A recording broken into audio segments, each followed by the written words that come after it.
قانون منکشف ہوا اس بات سے کہ جب ہماری ساری زندگی ریکارڈڈ ہے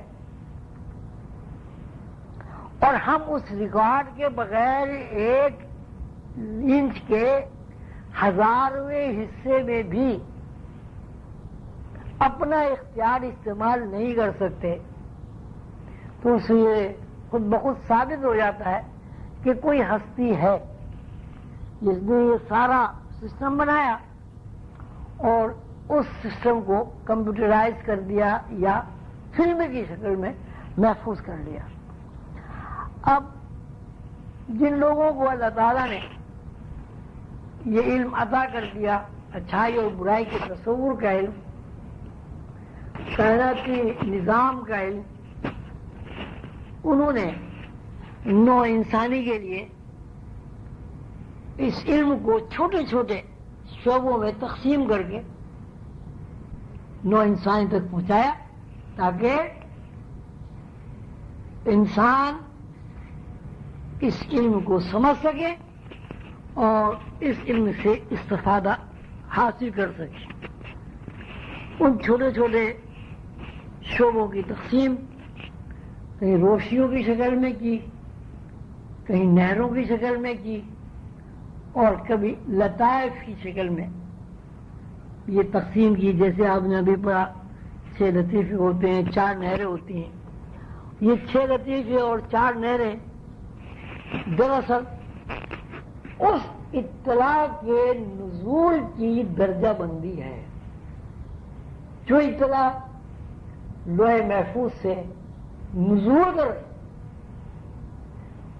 وہ اطلاع کہاں کہاں رکتی ہے اور اس اطلاع کے نزول میں انسانی حواس کی درجہ بندی کیا ہے،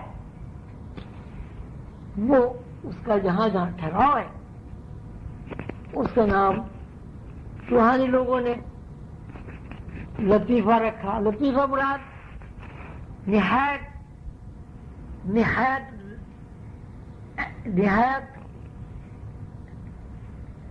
لطیف سے مراد کیا؟ لطیفہ کیا ترجمہ بھائی؟ نہیں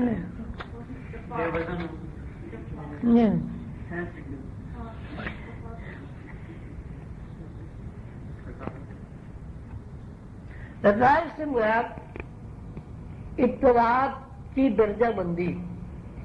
مثلا اب ایک آدمی پانی پیتا ہے، ظاہر ہے جب وہ پانی پیے گا تو فوراً پانی وہ نہیں پی سکتا، پہلے اس کو پانی کا بہت ہلکا سا ایک وہم ہوگا، آئے گا اس کے اندر، پھر اس وہم میں تھوڑی گہرائی ہوگی تو وہ خیال کی شکل اختیار کر لے گا، پھر خیال میں گہرائی پیدا ہوگی تو تصوراتی شکل بن جائے گا، اور جو تصورات میں گہرائی پیدا ہو جائے گی تو پانی کا مظہر بنے گا۔ لطائف کا مراد یہ کسی اطلاع کو درجہ بندی کے ساتھ مظاہراتی شکل و صورت میں تبدیل کر دینا۔ ایسا نہیں ہوتا کہ آپ کو پانی کا خیال آیا آپ فوراً پی لیا، اس طرح نہیں ہوگا۔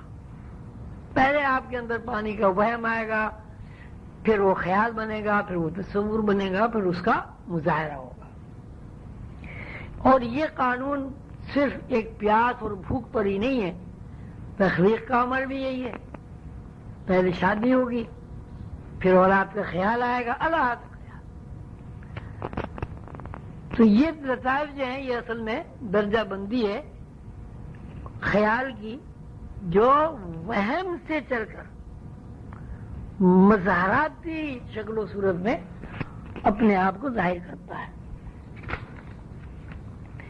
اسی اسباق میں، انہی اسباق میں آپ نے یہ بھی پڑھا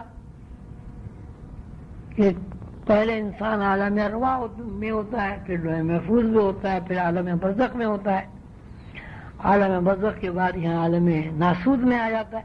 یہ بھی ایک اطلاعات کی درجہ بندی ہے۔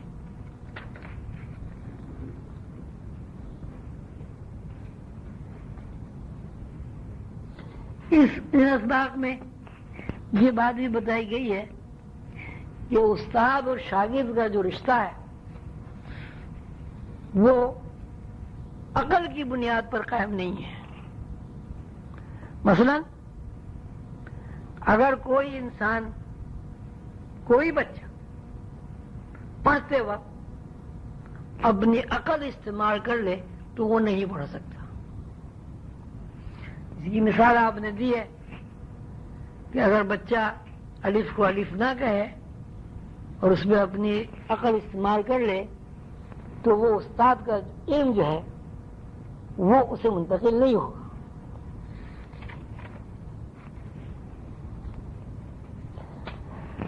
یہ بھی بتایا گیا ہے کہ انسان کو جب اللہ تعالیٰ نے خصوصی علم عطا فرما کر اپنی رحمت کے ساتھ جنت میں داخل کیا تو وہاں بھی یہی صورتحال ہے کہ اللہ تعالیٰ نے آدم سے یہ کہا کہ اس درخت کے قریب نہ جانا ورنہ تمہارا شمار ظالموں میں ہو جائے گا. ظلم اپنے اوپر کرنا یا ظلم کے قریب چلے جانا ظاہر ہے یہ بھی کوئی اچھائی نہیں ہے، اس کا تعلق بھی برائی سے ہے. اس کو ہم یہ بھی کہہ سکتے ہیں کہ انبیاء علیہ الصلوۃ والسلام نے اچھائی اور برائی کا جو تصور کیا ہے وہ بھی انہیں اللہ تعالیٰ کی طرف سے منتقل ہوا.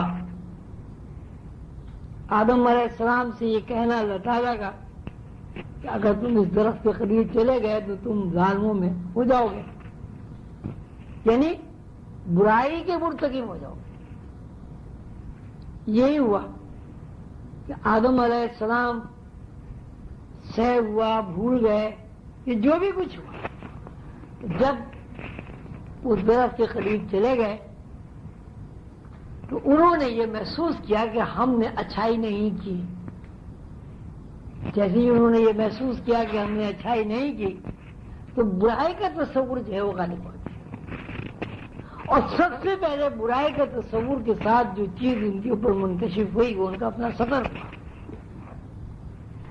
یعنی شعور کی بنیاد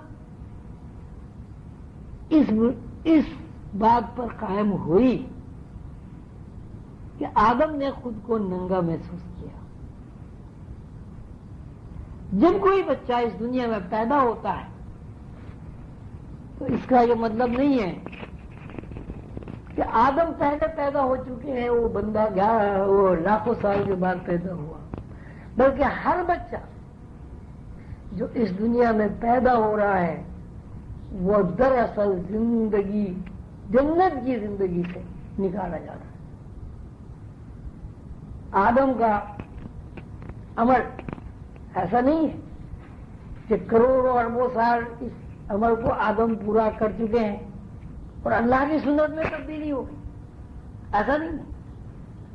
ہر بچہ، آدم کا ہر بچہ جو بھی پیدا ہو رہا ہے وہ پوری چین سے گزر کر اس دنیا میں پیدا ہو رہا ہے. یعنی فرشتوں کے سامنے اسے پیش کیا گیا،